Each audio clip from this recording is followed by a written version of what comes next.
في سعيها لبناء اقتصاد قوي، تواصل الجزائر تنفيذ مشاريع استراتيجية لتحقيق التنمية الشاملة، أبرزها استغلال منجم غرجبيلات الذي يهدف إلى تحقيق تحول صناعي حقيقي.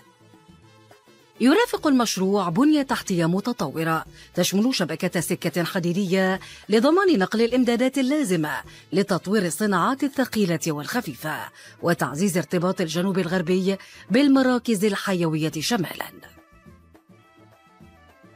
يمتد خط السكة الحديدية الجديد بشار تندوف غرجبيلات على مسافة 950 كيلومتر، مرورا بمدن العبادلة، حماجير، تيبلبالة، حاسي خبي، أم العسل وتندوف، وصولا إلى مناجم الحديد بغرجبيلات، حيث تشترك في بنائه على 3 مقاطع كبريات الشركات الجزائرية والأجنبية المتخصصة في البنية التحتية للسكة الحديدية.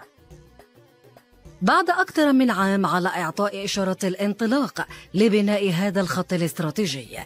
تعزيزات كبيرة وصلت إلى المنطقة وحركية كبيرة تحول على إثرها بشار تندوف غرجبيلات إلى ورشات مفتوحة. أشغال الإنجاز في المقطع الأول الرابط بين بشار وحدود الولاية مع بني عباس على مسافة 200 كيلومتر، والذي يتكفل بإنجازه مجموعة من الشركات العمومية الجزائرية، تعرف تقدما معتبرا وتتوافق زمنيا مع مخطط الأشغال المحدد، لا سيما وأن الأولوية كانت للشطر الأول منها والممتد بين بشار والعبادلة على مسافة 98 كيلومتر، والذي يتضمن العديد من الجسور الكبيرة والمناطق المغمورة والمعرضة للفيضانات، حيث انتهت الشركات المكلفة نهائيا من أشغال الحفر المقررة، فيما لم يتبقى من أشغال الردم المقررة سوى المنطقة المغمورة بين النقاط الكيلومترية 74 و 78، والتي تتطلب أشغالا خاصة جدا. أشغال المنشآت الفنية الكثيرة بهذا الشطر بلغت مراحل متقدمة جدا، خاصة ما تعلق منها بالجسور الكبيرة في النقاط الكيلومترية 08 73 74 و 88، التي تشهد حاليا أشغال وضع الكاميرات التي تشكل منصات الجسور. إلى جانب ذلك لا تزال الأشغال متواصلة لإنهاء أشغال عديد الوحدات من جسور الطرق والمنشآت الهيدروليكية، وتزامنا مع تقدم أشغال المنصة السفلية للمسار في هذا الشطر، وقرب انتهاء الأشغال الكبرى لمحطة المسافرين بالعبادلة، انتهت شركات الإنجاز من توريد الكميات اللازمة من قضبان السكة الحديدية وجلبها إلى الموقع. وبينما تتواصل عمليات إنتاج وتوريد العوارض الخرسانية الضرورية، يشهد هذا الشطر من المقطع الأول ورشات مكثفة لوضع السكة وحجر الرص في عديد الأجزاء التي انتهت بها أشغال تحضير المنصة السفلية للمسار.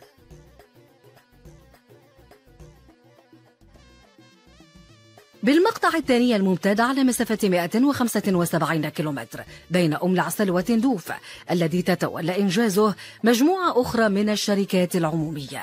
تتقدم أشغال التسطيح بنمط عال جدا، إذ فاقت أشغال الحفر نسبة 80% في وقت تجاوزت فيه أشغال الردم عتبة 90%. أشغال المنشآت الفنية المقررة تجري هي الأخرى بوتيرة سريعة جدا، حيث تعكف الشركات المكلفة على بناء 6 وحدات من جسور السكة الحديدية و3 وحدات من الممرات السفلية للطرق. أما على صعيد المنصة المعدنية والخرسانية فقد أنهى التجمع توريد الكميات اللازمة من قضبان السكة الحديدية وجلبها إلى الموقع، تمهيدا لإطلاق ورشات كبرى لوضع السكة الحديدية على طول المسار.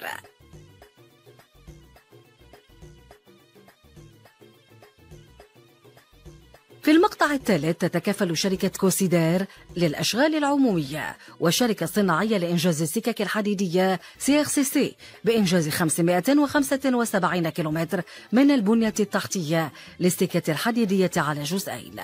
أشغال الإنجاز بالجزء الأول الممتد على مسافة 440 كيلومتر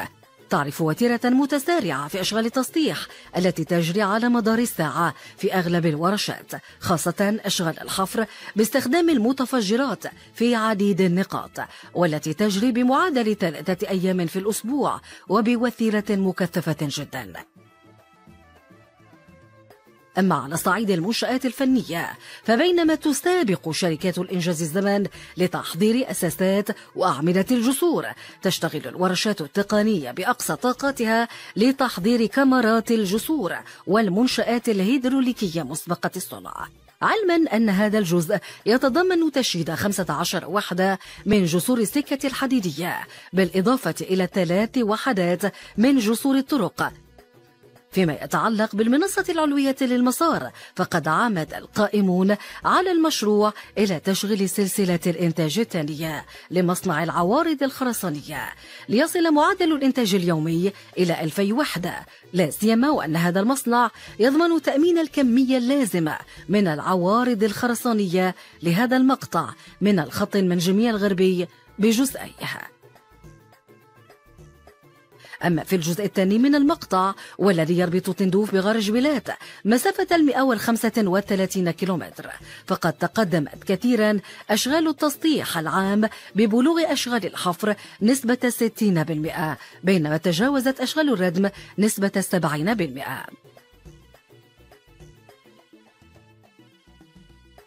فيما يتعلق بالمنصة الخرسانية والمعدنية لهذا الجزء من المقطع الثالث، وتزامنا مع تقدم أشغال التسطيح باشرت الشركتان توريد احتياجاتها من قضبان السكة الحديدية. إلى جانب ذلك لا زالت شحنات العوارض الخرسانية القادمة من وحدة الإنتاج في حاس خبي تصل تباعا إلى ورشات وضع السكة الحديدية، خاصة وأن الشركة الصينية CRCC قد باشرت وضع السكة بواسطة قطار وضع السكة الحديدية الذي تم جلبه إلى الموقع بقدرات وضع تصل إلى 2.5 كيلومتر يوميا. مشروع خط السكة الحديدية بشار تندوف خارج بلاد يعد نقطة تحول حاسمة في استراتيجية الجزائر لتحقيق تنمية اقتصادية مستدامة،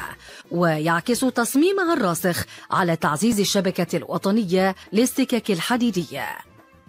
اليوم يسير المشروع بثبات نحو تحقيق أهدافه، مما يبرز قدرة الشركات الجزائرية وشركائها الأجانب على تنفيذ بنية تحتية متطورة تعزز مكانة الجزائر كقوة صناعية إقليمية، كما يجسد تصميم الوكالة الوطنية للدراسات ومتابعة إنجاز الاستثمارات في السكك الحديدية على تسليم المشروع وفق الجدول الزمني المحدد، وتواصل بذلك رحلة البناء ومسيرة التشييد من أجل غد أفضل.